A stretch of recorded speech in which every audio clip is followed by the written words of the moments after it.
What's up, everyone? Welcome to the RRBG podcast. Right now, I am sitting in the lair of the Steebee Weebee show, being joined by Quangou himself. Quangou, Quangou. Steebee Weebee. Yeah. Quangou. Thanks for having me. Quangou, yeah. Quangou. Quangou. Quangou. Yeah, Quangou. that's my Korean name. Yeah, Quangou. And your music name, your artist name? Yeah, that's my music moniker. But Steebee Weebee also. When I was with Monchi, I changed to Steebee Weebee just to switch it up. Yeah, man, thanks for inviting me. I'm sorry it took so long. And I was thinking, I was doing laundry. I was going to do laundry today. I'm like, you know what? I should hit him up because I knew you mentioned you lived over towards that area. So I go, I got to lock it in.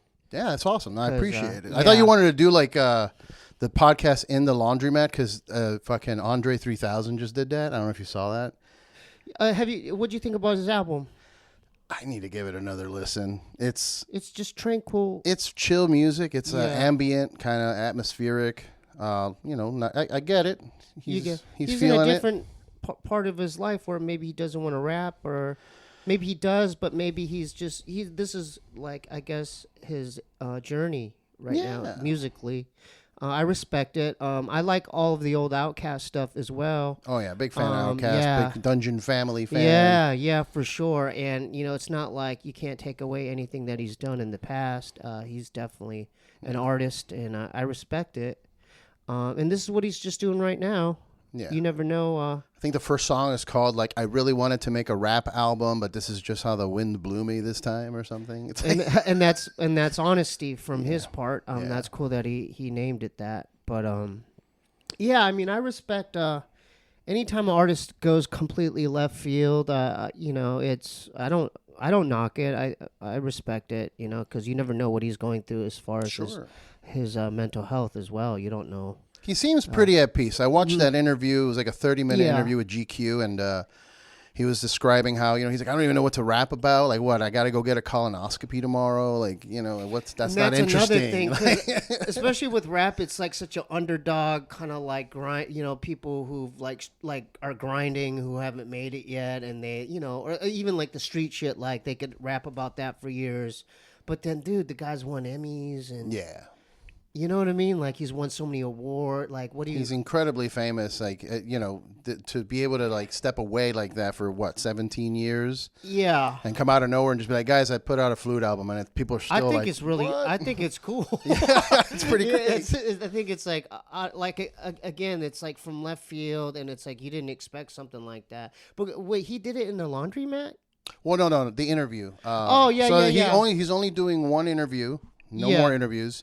And he did it with GQ, and they did it at the laundromat where he was doing it. So when you mentioned it, I'm like, oh, maybe we're doing like a parody. No. I did that. The thing is, I obviously, like, there's no laundry machines where I live, so I think it's cool that I did read something about the reason why he likes going to laundromats, because I guess he's such a hermit or something that he gets to engage with, like, socially with that. Like, he could be in a social setting without having to, like, socialize or something or sign too many autographs. Yeah, and then he could, like, feel like he's a part of, like, everyone's doing the same thing. They're doing, they're washing their clothes, and he gets to coexist in that environment without having to engage, which I respect that as well. But I didn't plan it because of that, because I have to go there to do laundry. Yeah. He probably has his own.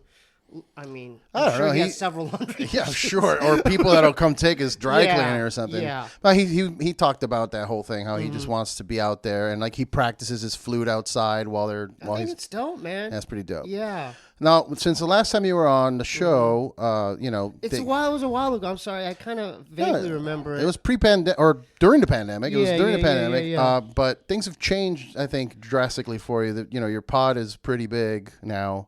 Well, it fluctuates up and down. As far as the podcast in general, I think it's at a different place right now. It's not like, with Scissor Bros, we have our set numbers of views, but with my personal YouTube channel, that's why I'm like doing vlogs and other types of things, because you never know, man. Yeah. Excuse me. But and it's hard because, like, even for my show, like, I think, oh, I have this certain guest, I'm gonna get a certain amount of numbers, and it doesn't happen. Like I'll have like a Peanut from 311, and I get 300 views out of nowhere. I'm like, what the fuck? It's Peanut from 311. Really? Yeah, like That's crazy. It'll fluctuate like that. Yeah. How'd you link up with him? He's an old homie. I used to go to Kill Tony with him at the Comedy Store. Oh, that's what's up. Yeah. I used to take him back there when before the pandemic. That's a big group, man. Yeah, they're huge. Yeah, they have a huge. cruise. They have their own day now, 311 day in Vegas. Where are they from? Are they from Long Beach too, or that's Sublime? Sorry, that's Sublime. Yeah. I know like Peanuts here in LA, but I think like a couple of them are in Vegas, a couple of them are East Coast. So, but yeah, I mean, I've had some huge names, and it won't bring in the numbers that I expect, and it's just weird. Me too. Algorithm, Yeah, you know, like, it's weird. Yeah, unless and it's tough too, depending on like, do you focus mostly on musicians and stuff? I'd say 80 to 90%. There's some comedians, there's some wrestlers, there's some. I like that, man. Yeah, that's why I wanted to do yours, because I'm so used to doing like comedy podcasts or people in that realm where you got to be on. Well, yeah, and I just wanted to, because with music, I take it serious. Like, it's art to me. So it's like, I wanted to do yours because I didn't have, Yeah, for sure. I could just really talk about the process or, Well, I mean, so I think what I was trying to get at was, with Scissor Bros, it's getting bigger too for you. I think, your popularity is a little bit higher now than it was in the last time we talked. So has that changed your life in any way? Like, getting recognized outside or not really. I mean, it's usually whenever I get recognized, it's usually like it's always a dude, and it's it's mostly like either an Asian guy or a Hispanic guy in his early 20s, and it's mostly like it's like a quick like head nod, like, hey, what's up, So yeah, I mean, in that sense, yeah, I do, but it's usually just on like just a quick, I'll give them a pound, and they'll say something like, I like what you're doing or something. But as far as what I do, like on a day-to-day basis, it's the same shit, I post and I don't. I don't really. But the thing is, I don't really go out to begin with. I'm a hermit. Like it was a rarity. That's why I'm like, I gotta catch you now. Yeah. Because I'm like, what's that dude from Lord of the Rings? Gollum. Yeah, I'm on that Gollum shit. Like where I'm like, it's hard for me, as you could see, see how the blinds are in here. Yeah. No sunlight. Yeah. I don't blame you, dude. I mean, it's darkness in here. I try, and when I'm on relax mode, that's how I am. I don't want to go anywhere. Yeah. Turn off all the lights, pop on the video games, and let's fucking chill. If I got to do work, then I got to go out and I got to and it's like I force myself out of the house. Like I guess I have to go work. So when do you go as far as when it's necessary, like if you run out of groceries? Honestly, the pandemic kind of trained me into Amazoning groceries. See, that's another thing because of technology. You could have or Uber Eats or whatever. Could just deliver it right to your door. But as far as I don't know when that's become a lot progressively worse as far as me being antisocial in that sense. Because my mom is like that. Like we're both the same way. Like she doesn't want sunlight inside the house. She'll rarely leave. In fact, I try to bring her because my mom's in Arizona. We went to Costco, and dude, she had like a mental breakdown, a panic attack or something. Yeah. Because it was after 4th of July, and that's when all the families were there because it wasn't open, and they were all there, and she literally like froze up. Yeah, it's a lot sometimes. Yeah, you know what I mean. So with me, I don't know what it is, man. Like comfort. It's mostly I want to I feel safe in my little igloo or whatever, like if I was an Eskimo, I just want to be in my igloo and don't bother unless I have to get fish or something. Then I'll leave. But that's the artists too, man. Like the artists are like that. They just want to focus on their art. That's crazy because I need that state of mind as far as the quiet and the silence to get it out. No, I just need that just to have. I'm not one to be around like. You know how there's cats that they need to go out every weekend and be in social settings? I don't need that. I need peace and quiet. That's why I like Warzone. Like you mentioned, you were playing Warzone. I like it because it's social because, you get on with the homies and play, drop into Vondell. and do your thing. But it's like, if I want to dip, I could just dip, and then if I want to come back on, they might be on, they might not. But I could. It's an escape for me. But it's so hectic. It's such an anxiety-filled game. It is, but I kind of like it is. And because you get dopamine. You know, I get my dopamine that way. As far when you as get like, a kill, it's like, oh shit. Yeah, if I just get one kill, or if you make it to the last circle, or if you get because I just started sniping. So like, dude, like. I just live for just that one headshot. Yeah. Even if I don't finish him, like last night, I got a headshot from I think he was at the fire station or near the zoo area, and I got a clean. I don't know what is the Victus or one of those snipers. The Vic something. The Victus. Yeah, it's got a number like 300. It was ground loot, and I picked it up. And then my homies always said, don't aim directly at their head. You have to aim a little bit above it. Yeah, because the drop of the bullet. Yeah. So I started implementing that technique, and boom, and then I get a dopamine hit because the thing flashes on the right corner, and you could tell he dropped, and it's red. Yeah. And I get a high off that. But yeah, that's besides the point.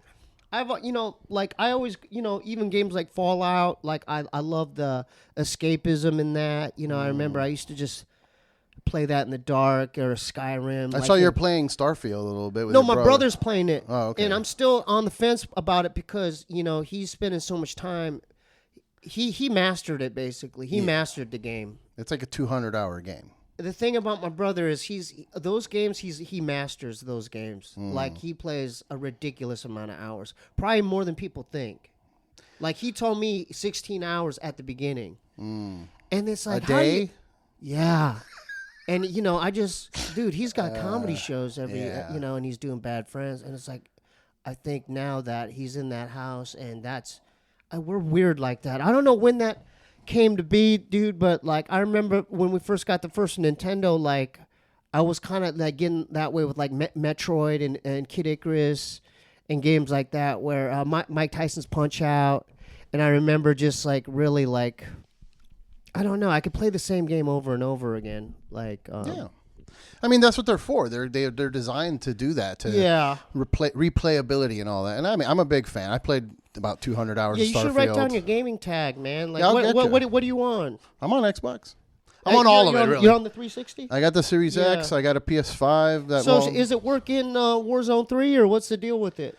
It's fun. It's got different modes. So you got the campaign, the story mode. You got the multiplayer. The just deathmatch, and then you've got Warzone, and then there's a new mode, the zombies mode. You got the zombie shit going? Yeah, the zombies is open world now, where it's like DMZ. You need the serum, right? If you turn into a zombie, you need the serum. No, that was just the Halloween event. I like that though. Yeah, that was a fun event. That was like the infected zombie event. But now they have a zombie mode that's open world. You do DMZ in Warfare 2? My friends try to get me in that. It seemed too complex. They're like, you gotta get in this Jeep, and then you gotta get this. Yeah, there's missions you gotta do. Yeah. It's like that, but with zombies in the map instead of like people. How do you lock all the guns, man? Like, how do you unlock all the guns? Yeah, you gotta level. Some of them have challenges linked to them. One of the lockmans I can't unlock. Like, do I need multiplayer for that? Or no. It should. They should say what it is. Like, some of them are just based on your level. So like you need to be level 44 or whatever. Yeah. Some of them are challenges. Like you need 10 headshots with this other gun first. And you can unlock certain color, like the camo color. Yeah. Camo skins, attachments. All the different attachments. What's your AR? What are you using, man? I'm using right now. There's a new one in Modern Warfare 3 called MCW. Is really good. It's very tight. Is it a assault rifle? Assault rifle. It's very no recoil. I like that because I'm. Do you mess with the Razorback at all? The Tempest. Razorback? I've played with the Razorback. The Tempest Razorback. That's a good one. Yeah. The Geist too is not bad. Yeah. Yeah, I just we're boring everybody on the show right now. Yeah, I'm sorry. We get the music. I'm sorry. Sorry. Cool. Let's keep playing. So basically, How about you? What are you using? With I like the Razorback and stuff, and then I'm using the Bass P as my SMG. I'm using the Bass. Yeah. Because it's like I picked up ground loot once, and I got a couple kills with it, just like. It was just like really fast. Yeah, sometimes, like it's good to be careful and sneaky and all that stuff, but sometimes running and gunning helps. Like if you have a good I'm not fast gun, an aggressive player. I sit in the back. Yeah, I hide a lot. Yeah. But I like fine. the Hurricane. Yeah, that's a good one for me if I could pick that ground loot up.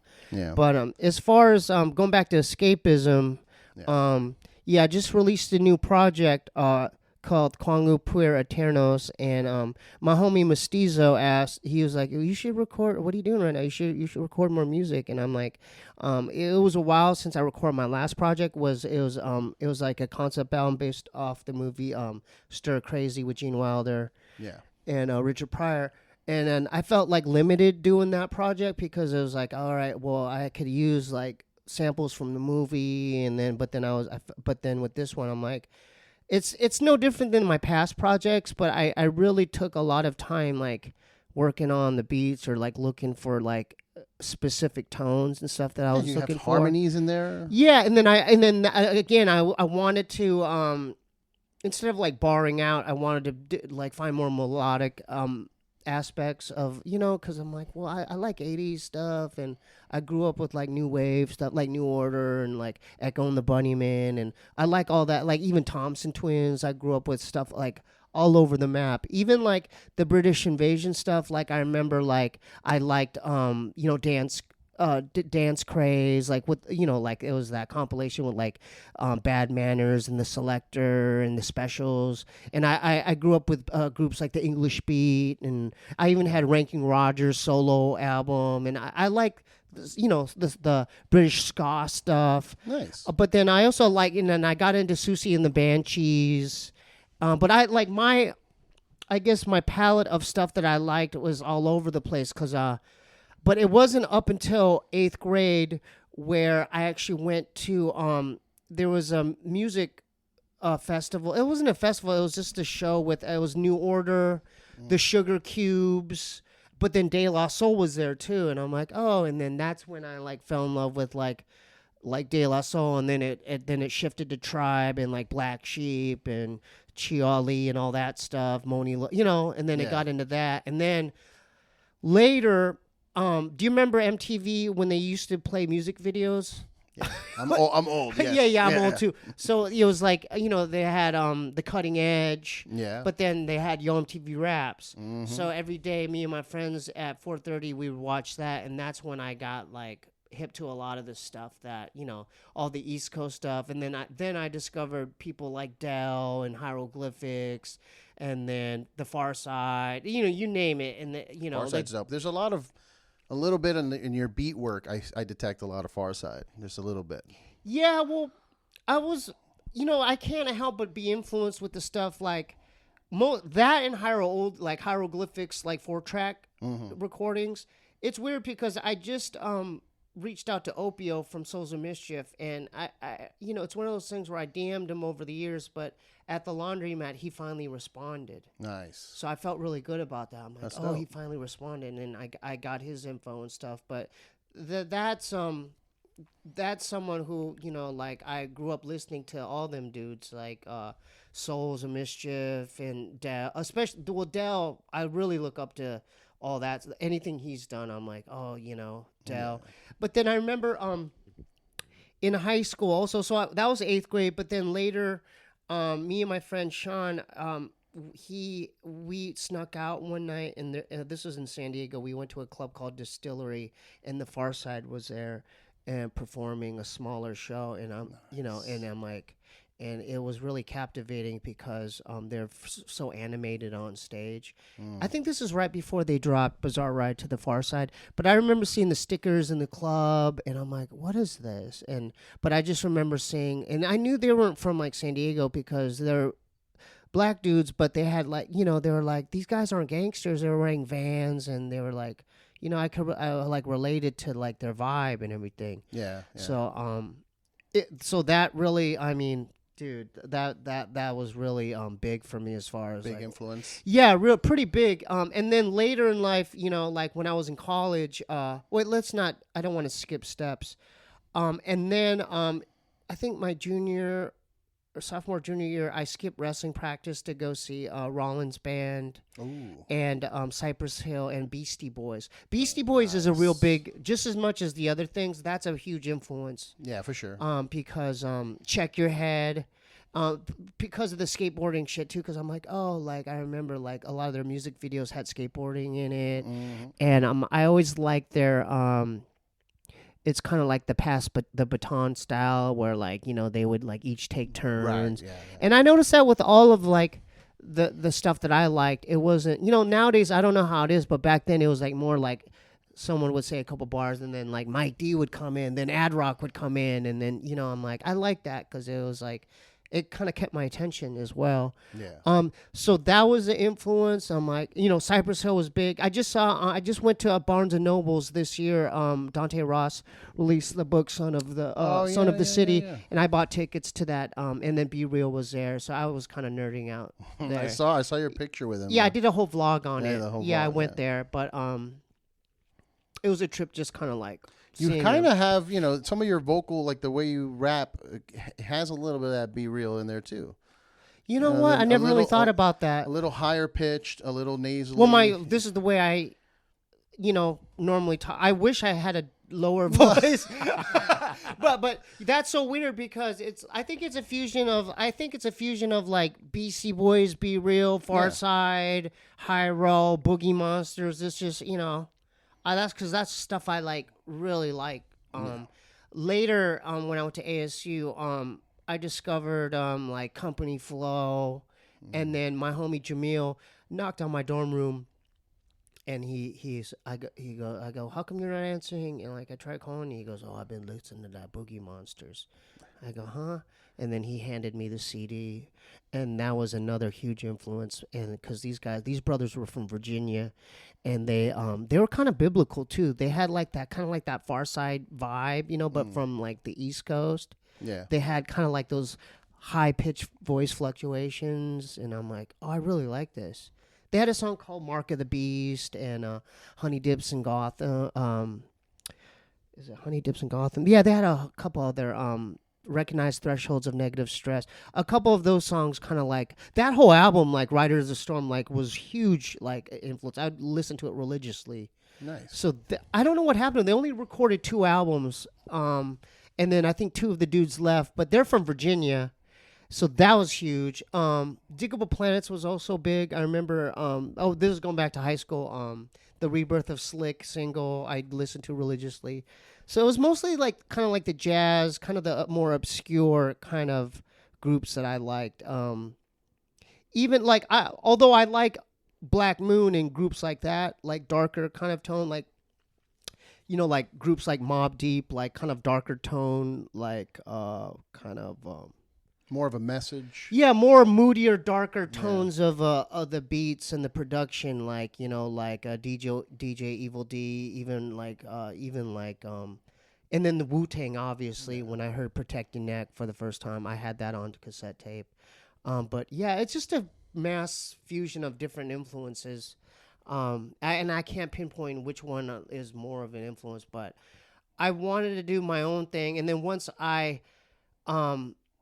I just love doing music because now I could like do my own, like create my own palette, and with my sampler. I mean, so I have, this is what I did.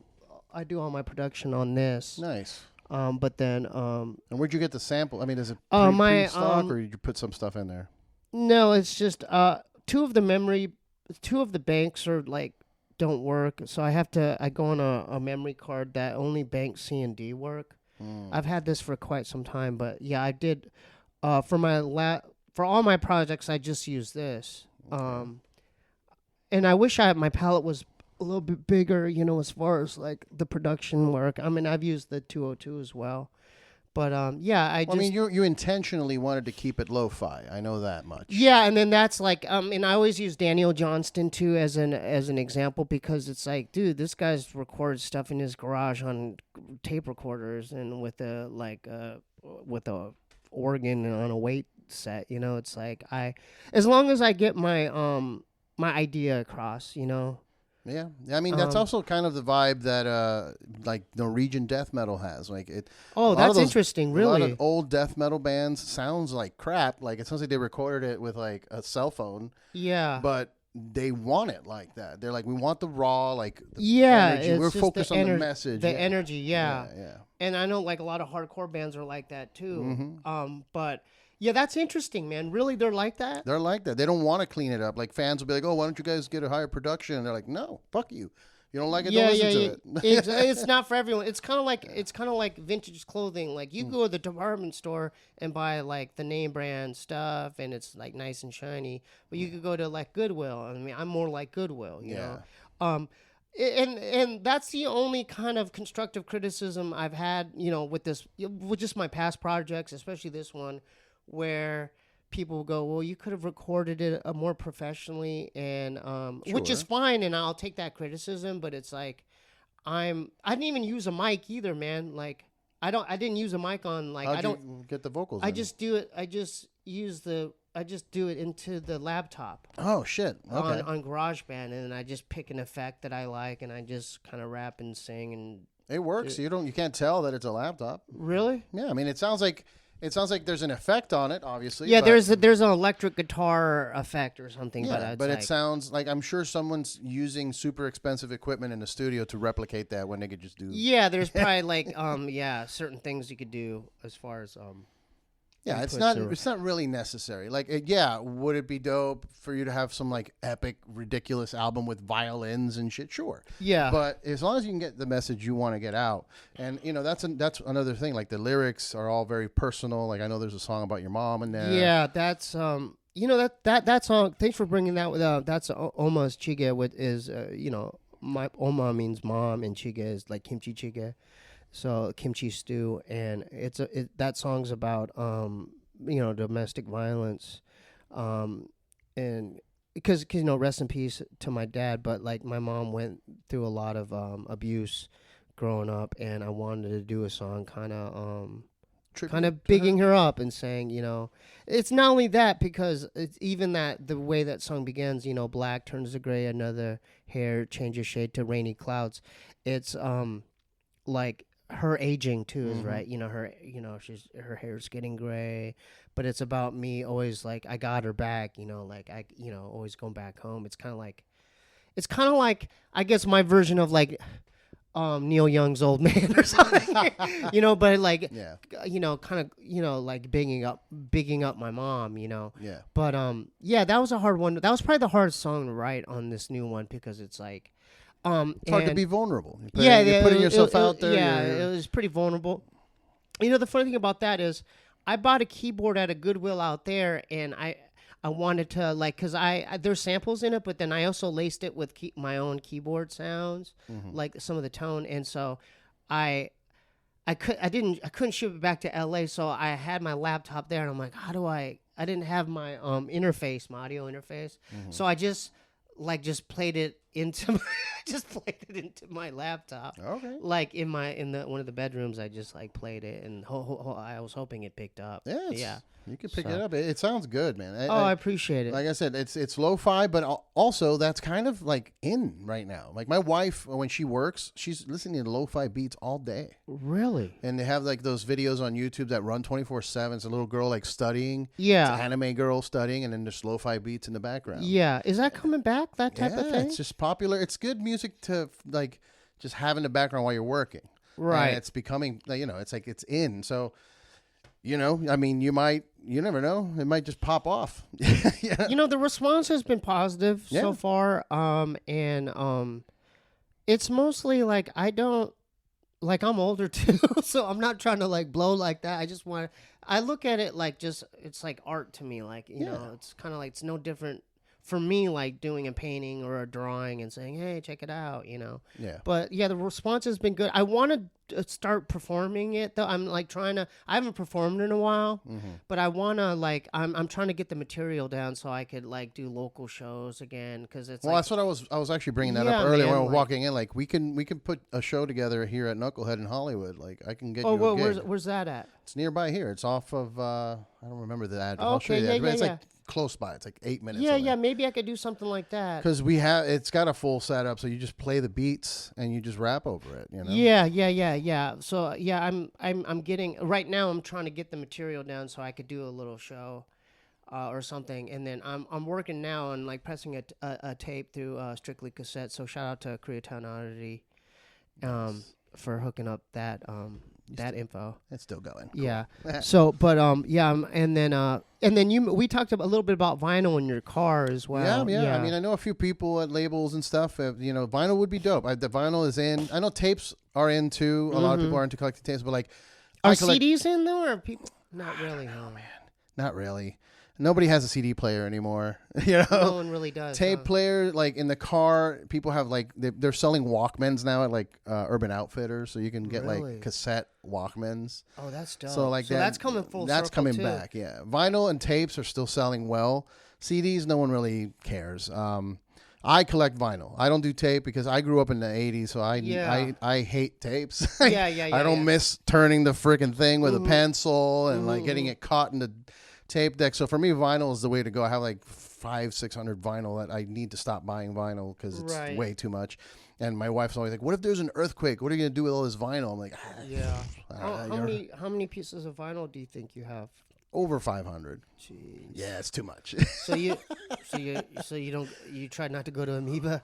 No, I don't go. go. Yeah. Because what ends up happening too, because of the show, I'm blessed to be invited to shows all the time, and when I go, I hang out, and then to support the band because I get free tickets, I go buy a vinyl from them just to support. And I have way too many T-shirts, so I don't buy shirts either anymore. So I just buy vinyl, maybe a sticker or something. But so that's the way to go, huh? Vinyl. Yeah, vinyl is popular because you get the music, you get a little download code in case you just want to hear it on your phone or whatever. Right. But when you're home, you have this nice piece of art. It's like a piece of art too because you got the display. I don't got as much. I got a little vinyl over there. Yeah, that's a lot. That's quite a bit. I mean, that's not 500, but it's a lot. I had to stop too. Yeah. Like when I was working at Amoeba, like on my breaks. I would lose my mind if I worked there. Yeah. And then when I worked there, this was early 2000. I mean, that was kind of good. I guess good stomping grounds as far as like, like seeing like I work with a dude named Subtitle, so Gino, Giovanni Marks, and Adlib at the time, Athavius Beck, and I'd see they would always put out projects, and they would be they would put out so much material. I'd like see what they're doing. And I'd be like, how you guys, I wouldn't ask them. I would think these things like, how are these guys putting out so much? It's like they'd have one album on a small label and then they'd have another album on Mush Records. I'm like, they're putting so much material out. But I'm like, oh, they're like networking and they're like, you know what I mean? And so through there, when I worked there, I put out a album called Dojo Dynamics. I only pressed up like maybe 200 copies when CDs were kind of around, and I remember they let me put it in the homegrown section, and they did a little write up, as far as how Amoeba they do like an annual like top picks or recommendations. Recommendations. So they allowed me. That was a good I guess a learning curve as far as I would buy wholesale like jewel cases, and I would. And then back then I would do everything through home.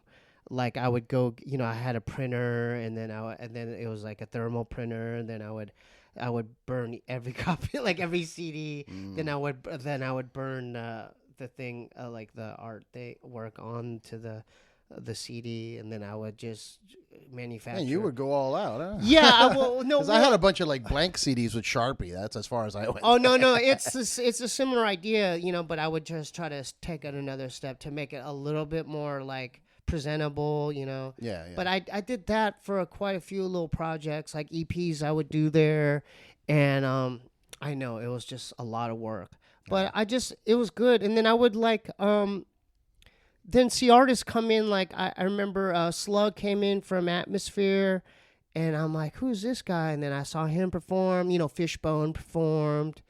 I miss that old Amoeba. I don't like the new one all that much. That old one's the way to go. Yeah, man. And I saw like I saw a bunch of like just artists go. I rang up Beck one day. I rang him up on Register 3. Yeah. I rang up Cool Keith. I think I rang up Murs too once. I like that show that they do every once in a while, or the What's in Your Bag. Yeah, They follow somebody around and let them pick a few albums. Yeah, so through that was just a good like experience working there, man. I mean, but the thing is, I was so high half the time, like I would be like paranoid. I'd be like in the warehouse. I remember one time I ate a pot cookie, and it was pretty big. It was on my break, and I heard this girl like near the security area had him, and I ate the whole thing. Oh no! And I thought I was in the clear because I was a cashier at first, but then through me doing a good job, they transferred me over to the warehouse, and so I was a jewel case guy, and I would just switch up old like dusty jewel cases into new ones, like the old product, and that's all you would do all day. It'd be like at a it was kind of like working at a sweatshop or something. Gotcha. But I remember I was so paranoid and so high. Towards the end of my shift, they ran short of cashiers, so they called me on the intercom, and they're like, "Stephen Lee, when you report to register, man, Stephen Lee." And then I remember I was so fucked up, and I was hiding. I was hiding in the store. I was hiding in the warehouse, and I remember they needed more. They needed help. Yeah. So I finally slowly like walked on there, but I remember being on the floor and I couldn't work the cash register because I was so high. And they had a cheat sheet, like let's say the monitors there. There was a cheat sheet like number 5. You just type in 4 for vinyl and 6 for tape. It's pretty straightforward. I couldn't even do that. It was like right there, but I was like, my brain wasn't processing. So each whatever customer was taking so long for me just to complete a transaction. Jeez, man. Yeah, but I just remember like that wasn't a good shift. Yeah. Well, you're clean now for the people that are watching I'm that don't 16 know. 16 years now, clean and sober. Yeah. But I wanted to ask you, like, since you used to do that, and for me, I personally, when I used to create music, it was always easier when I was stoned. And I even heard you talk about it on a pod once where you're like, I've been thinking about it because of the music and blah, blah, blah. Like there's something about it that brings creativity to another level. Yeah, I used to like listening to like whatever I'm recording, I would like obsess. It started with like Pink Floyd The Wall, like, when you'd get high or on shrooms or acid and you would listen to it like, whoa, did you hear that? Yeah. But I like transferred that over to my own recordings where I would need to at least get high. I would want to do the beats high. I would want to write high. I would want to re-listen high. So when I got sober, I had to like retrain my brain. That's what I wanted to ask. Like, was it challenging for you? It was very challenging because like when I wanted to do, because I still wanted to do music, it was in my heart, to do it. So like when I think the first project I did a EP called Lakeside View, and that's the one where I did sober when I was like newly getting sober again, and it was difficult for me to complete that project because I'm like, God, I wish I was high right now doing this. So that was, but I finished it. Yeah. It could have done. I could, I'm like more. That's why with this project took me a little longer because I'm like I'm nitpicky with like details of it has to be even the vocals if I want it to be a certain, like if I enunciate it wrong or if I want it, I'm very nitpicky. But back then I would just let things slide. I'm like, oh, that's cool. I'm done with that song. But that was one of the projects where I was like newly sober and I was like trying to go through the artistic process of like trying to complete a project. And I'm like, oh man, okay. But I did it, But yeah, it was difficult for me. But through me being clean longer, more years have passed. So now it's like, yeah, well, you're going to have to, regardless if you want to do this, you're going to have to do it sober, Yeah. So, but I kind of romanticize about it still as far as like, damn. Yeah. Even this last one, I was like, fuck. Yeah, no, I know. Like I said, I saw you mention it because you were, and I get it 100%. Because I mean, that's everything I've ever done musically. I've done high, and I don't smoke as much as I used to. Now I just do it at night for sleep because I had. I don't knock people, but with me, I get paranoid too. Oh yeah, I mean, especially the weed that's out there today is insane. So what would happen if I were to do like a vape pen? it would knock me on my ass. Well, the vape pens are a little lighter, but like if you were to do some of like the flower stuff that they have, or like even if you do a dab or something, like you would go to outer space. Like, really? Out of body experience. It's happened to me at the store. Like I said, I don't smoke a lot. Like at nighttime, I have a lot of pain from a car accident that I had, so I do that. But like sometimes I'll hang out at the Comedy Store and somebody will bust out a blunt or something, and I'm just having an out of body experience. Like literally, like you're that floating high? above my body, looking down, and like telling myself, "Get back in, get back in, oh my god, get back in." That's how strong the weed is. Yeah, man. It's out of control. Especially now, man, because I've been to dispensaries. Yeah. My girl smokes. Okay. So I've just been in there with her to just just to hang. Like to I'm see not what it doing is, because it's a different experience. But I see what y'all have now, man. You guys got like gummy bears, candies, sodas, ice cream, soda, all kinds of stuff. I mean, I walked into a dispensary once and they were offering like samples, and I'm like, "Guy, I'm driving. What are you doing to me? Like, I'm not gonna sample." I'm going to get high and then drive? I've been at Starbucks and someone recognizes me from the podcast and they just handed me joints. Oh, yeah. Yeah, that's that's tempting too, right? I'm assuming. Well, I just give them to people who smoke. I don't like having it in here. Like if I had some in here, I'd give it to you. I'd be like, "Here, take this." But I've smelt it and I could tell. Because, dude, back then, people are spoiled now, man. Oh, yeah. Back then, it's like, dude, we'd smoke the shittiest weed, like the dirt weed. Seeds and stems. Yeah, but now it's like, dude, even their low-grade shit, we would, like, seek that out back in the day. Me and the homies, like, even when I lived in Arizona, we would, oh, that's another thing. When I went to Arizona, I was in a crew called CIA and the Mongols, not the street gang, not the motorcycle gang, but it's like me, my homie Ohm, Mestizo, Strange. Like I had a group of people I met at the dorms, and we would do local shows there. There was a place called Electric Ballroom where all the big acts would come, and then there would always be a local act opening for them. I'm like, who are these guys? But that's when I realized, oh, they're like recording their own music, and they're like opening up for these bigger acts, like they'd open up for the Beatnuts or Diggable Planets or Souls of Mischief or the Alcohol, and I'd be like, oh, like there's a crew called Supermarket that they were like the hometown heroes back then, like in Arizona, and I'm like, where are they from? And they're local. Yeah, like you'd see them at Circle K, you'd see them around, you'd see them on 6th and Mill, you'd see them on Mill Avenue, you'd be like, oh, these guys are local. So that's another thing where I realize. I tried to talk to one of their DJs, this dude named Mantis Claw. It was their crew was like 2 black dudes and 2 white dudes. So there was like a white dude that rapped, and then 2 black dudes that rap, and then the white guy was a DJ. His name was Mantis Claw, and I saw him at the local head shop, like the smoke shop, because I'd pick up flyers there of the I guess the company that would put out like the local whatever hustlers were called TMC. I forgot what it standing for. It was like a mother and like her sons that like put out all these shows, and then I would like. But then I asked him. I go, back then I had where's the other I had my first sampler was let me see if over here, no, that's the doctor's. No, this is so I got this. This is the one I got in Arizona, and I bought this off. Shout out to my homie, Yellow Jacket, and this is the very first sampler I learned how to like loop stuff on, and this was dope because you could put batteries in it. So nice. I remember I had this in Arizona, but then before I even had this, I would ask someone like Jimmy the Mantis Claw, like, "Hey, how are you guys making the music?" Because back then we would just rap over other people's like instrumentals, or or we, I remember I went to Radio Shack, and I bought a cassette tape, and I would like literally play over. I would I'd press record and then put an instrumental on a boombox, and then we would do it that way. We would try to figure out innovative ways just to record whatever, just to get a copy of whatever.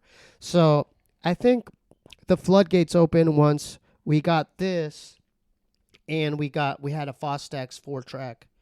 We had a 4-track. Mm-hmm. It was like a 2-track, really. Like no, it was a 4-track, but it was like it was one of those old Fostex tape 4-tracks, and so that's when we were really able to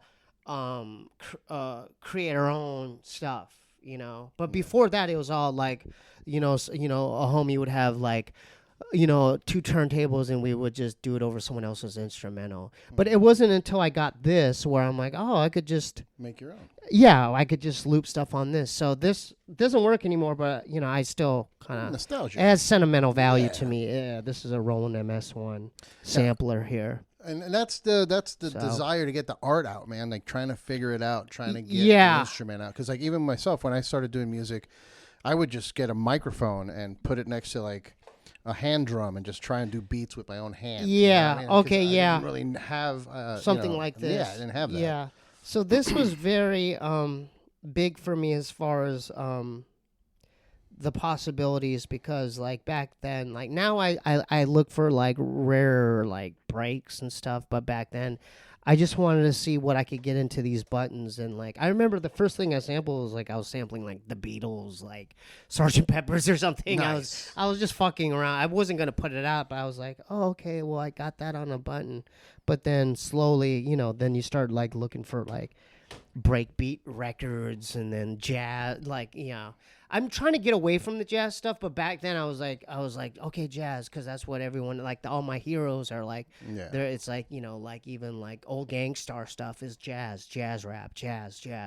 Even Tribe, you know, it was all mostly jazz. But then now I'm like, well, I like even with this newest thing, it was like stuff from France or Germany. You know, it was mostly like I like even like library catalog, shitty jazz or weird, more obscure stuff. So that's like the latest couple projects. It's like I was trying to get away from the jazz, more like even like old obscure like B-movie soundtrack stuff, or just stuff that like no one's really looking for.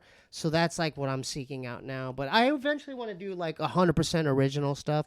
A lot of my stuff is sample oriented, but that's because I guess I still like just finding something like really rare and then like trying to flip it or something. Yeah. You know what I would recommend actually, which I'm sure you've thought of this, but I mean, I one of the things I enjoy most of about your show is that the intros, where you're playing the piano. Yeah, I play similar stuff. Yeah, but yeah, a full piano album from you, all original, just piano, and you could rap over it if you want. If not, whatever, sing whatever you want. But I think it would be really dope to just hear a full piano album from you.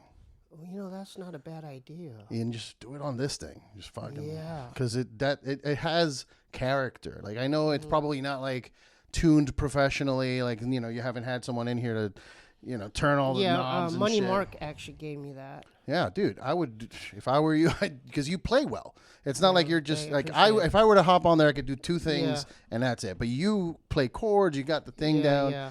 But that would be dope. Yeah. So shout out to Money Mark. I learned, you know, it was just you know, going back to like the music trajectory. Like I kind of gave up on music. I recorded a EP called Duraflame Pencil, and it was symbolic because it's like pencil you write your songs with and you throwing it in the fire. That was my last EP. So through that, and then I just started working at Fat Sal's, and then one night my brother said you know, he's like, you want to get some Korean food, and we're kind of close to Koreatown. Then he looked at his phone, he goes, oh man, I've got to do this podcast. And I go, all right. He's like, do you mind coming with me?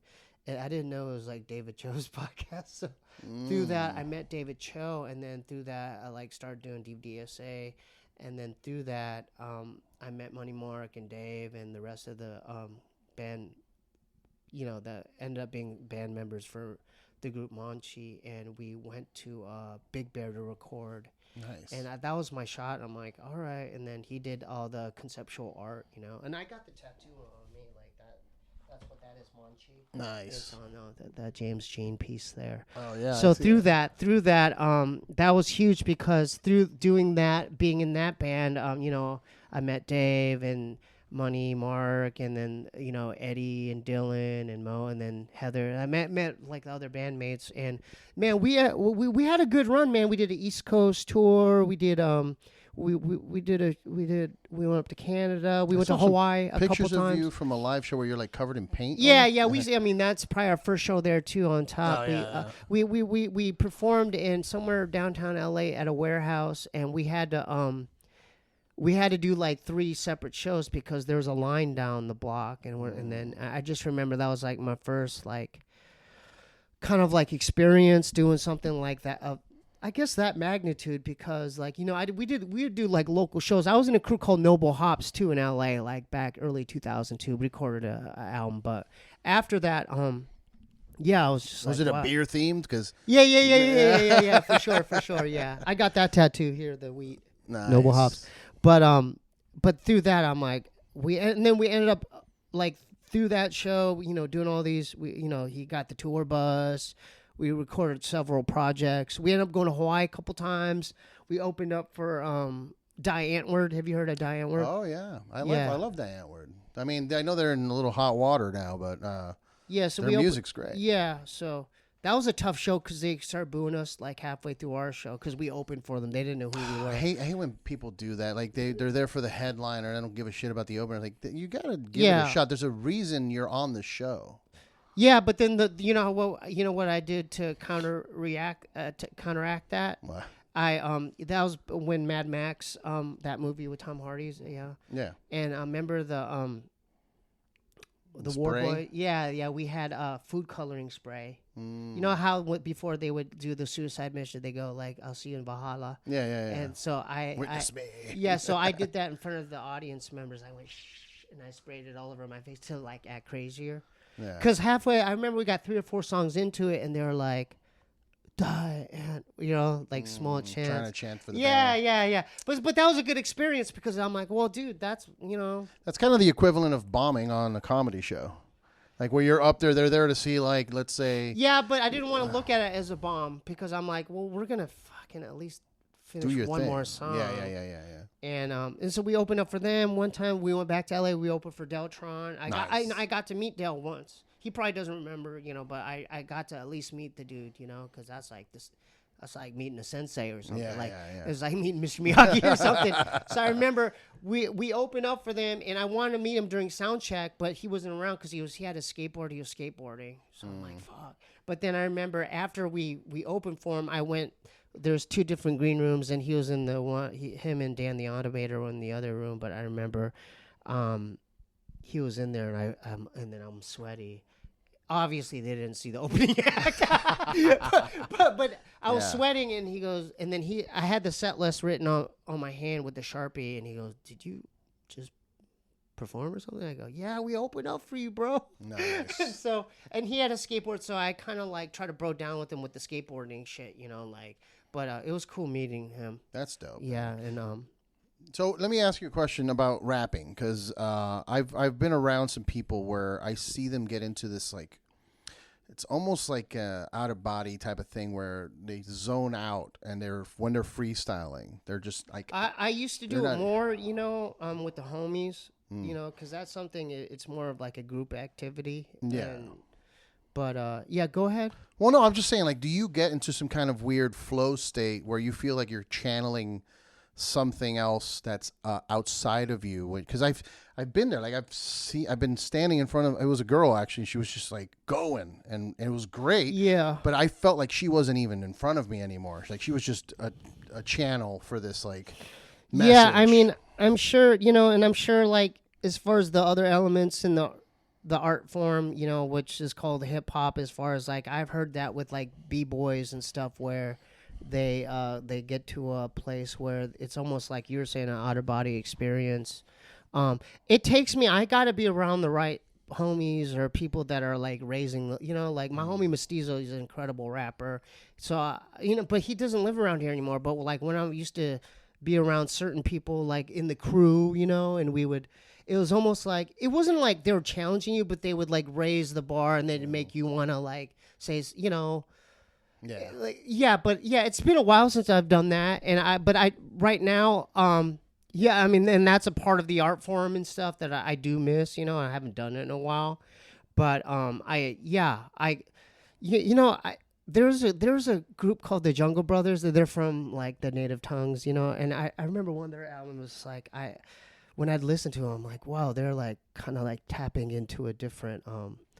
I think it was an album called 40 Below Trooper, but I remember hearing their stuff, and I'm like, dude, are they either like having an outer body experience, or they're on acid, or like or something? Because they're really like for me, to me, listening to them, I'm like, oh, they're out there right now. They're channeling into something, or they're tapping into something, a different like dimension, or they're channeling something. So but yeah, I could. What's your process like when you're writing? Do you write lyrics first, or are you rapping like to the beat and then kind of formulating around it? Like, all right, that kind of work. Let me change this word or that word. Like, what's your process exactly? I to have get it to down? do the music first. So the beats go I do first. all the music first, and I have to. I don't know if it's because of my like slight OCD, but it's like I can't. I have to complete one thing, then I can move on to the next thing. So I'll make the beat first. But the thing is, I practice the beat on the sampler like a piano. I don't.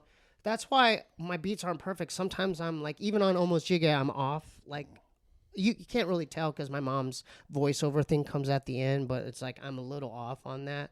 But I practice the beat because I go freehand on it. You're not sequencing. I'm not sequencing it. I do everything live in the thing. Okay. And if I fuck up, I have to go back to, and I erase the whole thing and I do it again. Oh shit. Yeah, so I don't sequence anything. I do everything live in the thing.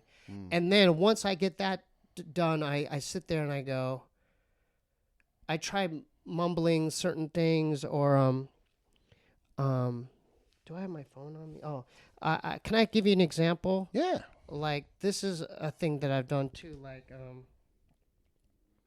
and I played this on like I'll do like I'll just mumble stuff, and then I'll try, and then try and fit words into and then that. I fit words into that.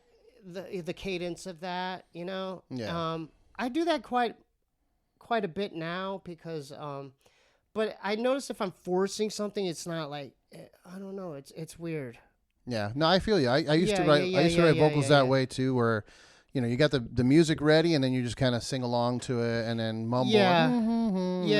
And like, what am I going to talk about? Like, so how do you decide what you're going to talk about on like a specific song? I don't know. You just feel it at the moment. Something. I don't know. With anything, I don't know if I'm channeling something or something enters my mind field and I'm like, oh, talk about that, or I can't really explain it. That's what I was trying to get to. Yeah, the whole flow state thing. Yeah, I can't really explain it. It's just I do feel when you're in the zone for music, there's something spiritual something about opens. it. Yeah, there's something spiritual about it, and maybe that's another. And I never really examined this, but maybe that's another reason why I still like to create and stuff or do it, because it's like, during those moments, I'm not saying they're blissful, but they're pretty nice moments where, if something like that happens, it's kind of like, for me, it's magical, Yeah. The same way I'm like, like I do the music and it, like a lot. Put it this way, Puer Aeternus, it was not planned. Like every beat, it was just I happened to find something in that moment, and I capture it. So it's not like I'm like, oh, I'm gonna go to this record and sample, Ron Carter during, I'm not like, I'm just going through stuff, and if I find something, you know what I'm saying? Yeah, like it's really hard to explain. No, I hear it. I understand. Yeah, it's not like I planned any of it. It's like it's just by chance. I'm like, it's a form of jamming. Like when you're jamming in a band with a group of people are just kind of trying stuff, and then you find something. Yeah, like, you oh, find shit. something. Yeah, and then with this format, it's like similar to that, but you're capturing that and you're recording that and you're looping it over and over again. That part that you like, you're like, oh, I'll just do that. And then with my production style, it is lo-fi, but as far as I'll find something that's like the main thing that I'm gonna sing or rap over, but I try to find something completely different from a different genre, and I try to cross-pollinate it. It's kind of like I guess you could call it like complementary sampling, where it's two different genres that I'm trying to fuse together, if that makes any sense.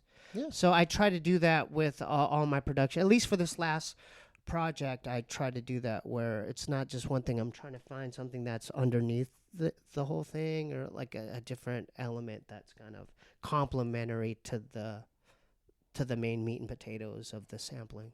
So what is Puer Aeternus? What does that mean? Well, it's the Peter Pan thing. It's like, because it's kind of like the man-child thing, because I'm older, but I still like do childish things. And I feel like with me, like my development as an adult hasn't been like the most regular, you know.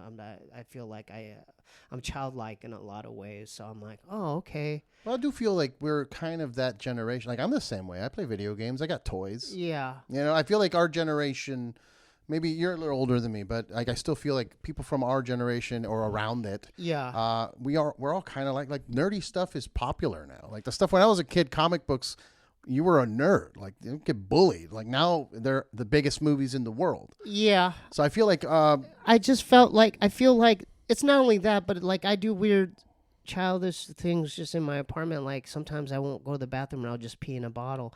And I hid it from you. It was on my piano, but I have a bottle in a frappuccino bottle. I have urine. But you have a toilet. Exactly. So that's Puer Aeternus. Okay, you know? okay. That's just I an get example, it. man. All right. I mean, I could go further down Well, the rabbit hole with that, but it's like, yeah, I just thought it was fitting because like the concept hit me, and I'm like, wait a minute, there's something there. And people don't realize the reason why I picked yellow as far as my album cover too, and I realized this maybe subconsciously from the pee from the bottle. No, that there you might be onto something there. But as far as even like a 3 Feet High and Rising, the cover's yellow, and I'm like, oh. Yeah. So it's kind of homage to that. You know, I always want to do like a subliminal homage to something. And you did the artwork as well? Yeah, I did that. And I did that in one night, and I was, because sometimes I'm in a long distance relationship, and sometimes we do art together, like we're cool. FaceTiming, and so she was doing her stuff, and I'm like, you know what, I'll do some art. And it came about in one night, and I just started doing it. I'm like, you know, I should take a crack at maybe possibly doing an album cover, and that's what I came up with. Nice. And if you look at the art, it kind of symbolizes the song. Like there's a turtle on it, there's a eel on it, and there's my mom's on it. There's a small picture of my mom. There's a sandbar. You know, so every image pertains to the concept of the album. Okay. I don't know if people got that. I at first didn't. I mean, I caught the turtle part, but I didn't look at each detail of that. I was like, oh, okay, that's cool. Each image, even there's an elf in there. That's like, you know, the elves are calling. So each image has to do with the. That's cool. I got to take another look at it. A song concept, yeah. If you really look at it, but can I plug it a little bit? Yeah. Yeah. So it's I'm pressing up tapes now, but it's on Steebee Weebee bandcamp.com, and the album's called Quangou, Quangou, Puer Aternus. But just go to Steebee Weebee bandcamp.com. Links will be down here somewhere. Yeah, so the video. For sure. I mean, I posted a couple stories with it, but I'll share it too once the episode's out as well. Appreciate it, man. Yeah. Yeah, it's got to get the word out. That's all. I've always been a very big supporter of independent artists. I mean, you see where I live. I'm not like, you know, I'm just. Yeah, it's hard. Some people might think that, you know, you're like wildly successful. Like they'll look at I mean, Scissor look, you Bros. know where I live, bro. You're in my spot. Yeah, like look at you see a Scissor Bros episode. It's got 100-something views. Bro. Yeah, like it's you're living in your means. But that's the thing is I see through that shit. It's like I don't need much. My whole thing is like, if I have a roof over my head, I'm all right. That's good enough. I just want a roof, and if I have food every day, water, I'm okay. Yeah. I don't need all that stuff. That's going to change once you start moving in with your lady, if you move in with her. I tell you that because I'm now married, and then I was the same way. Like, I need basic minimum. But I got a hot plate and a toaster oven, man. You know what I'm saying? Yeah. Like, that's how I used to live. I used to rock that. Yeah. But once I got the wifey, it's like, when, oh, boy. When that bridge is ready to cross, I'll cross it. Yeah. I'm open to it. Yeah. But, yeah, well, you've made some changes. I mean, if anybody's been following your career, like I mean, I used to have a sleeping bag where that. That's what I was gonna say. Like, there's no sleeping bag. There's no sleeping bag. I got a regular comforter, and I got regular, Yeah. So I'm trying to be more civilized. Hey man, thanks for having me, brother. Of course, brother. Was that cool, man? Yeah, it was great.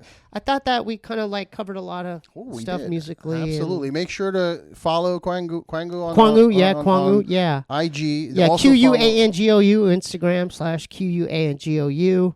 Scissor Brothers every Friday. Yeah, every Friday those episodes drop, and definitely go to my Bandcamp, man. You know, Bandcamp. support that. I mean, you can listen to it free, but you know, help support that. Throw some money at him. Yeah. I'm gonna buy the vinyl whenever we get it. Yeah, pressed. we'll see. Well, yeah, I got to get to that. I got to get and to hopefully live shows. We'll yeah. I need. I'm trying to get the material down. Yeah. For that. So SteebieWeebee.bandcamp.com. Thank you, yes, dude. and follow him. Dude, thank you. Follow his adventures. Yeah, I appreciate that. I'll see you guys next time. Yeah. Peace.